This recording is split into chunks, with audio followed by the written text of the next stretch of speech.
Running with a vision impairment is not as complicated as it may first seem. I've been running with a guide runner for about 10 years now, and it has really opened my world and given me the opportunity to actually run more. Having someone there as a guide runner is obviously the most important thing, as I wouldn't be able to run. But here are a few things that I also use to make my running a little bit more easier. The first thing, and for every runner, is the most important thing, because if you don't track your run, it doesn't count. And that is my Apple Watch. And I use an Apple Watch rather than a Garmin because of the voiceover feature on the watch. All Apple products have voiceover. It's a way of getting the device to talk for anyone who is blind or vision impaired. So when I'm able to use it, I can use voiceover. I don't have to be able to read anything on the screen. I can even put a screen curtain on it so that no one else can see what's going on. And this is the best way that I'm able to track my runs, and then it goes to my phone, which I'm then able to access and get even more data from. So definitely the best thing for me. I think Garmin does have a talking feature, but unfortunately you can't really beat Apple products when it comes to accessibility. My running tether would be the second most important thing, or in a way probably the most important thing, because if I didn't have it, I would make running a little bit more difficult with my guide runner.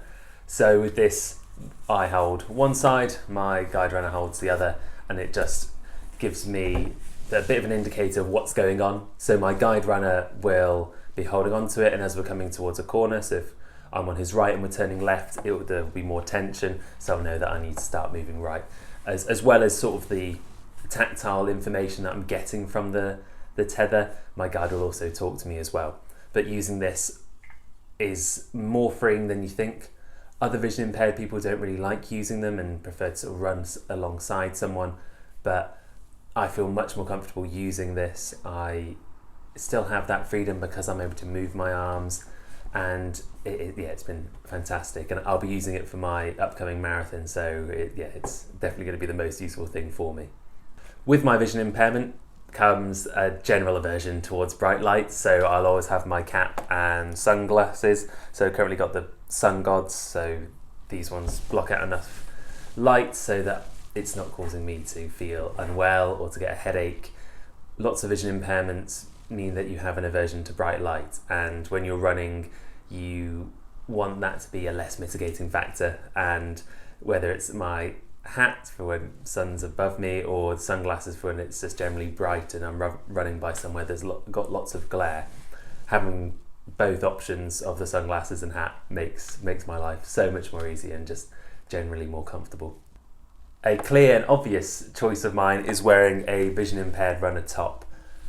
Many vision impaired people don't wear these when they're running, but I find it so much more easier to let people know that I'm going to be running towards them and that they need to move out of the way. It's a bit similar to using a white stick. It's more to provide information and benefit people around you rather than yourself. It is a bit annoying when you're in a race and behind people because they can't see that you need a bit more space where there's two of you, so that's more down to me and my guide runner just shouting and being like, on your left, on your right, just letting them know that we need a bit more space because there's two of us coming through rather than just one at a time. And using this just around the city where I live is much better, and always interchange between a hot pink or fluorescent yellow top.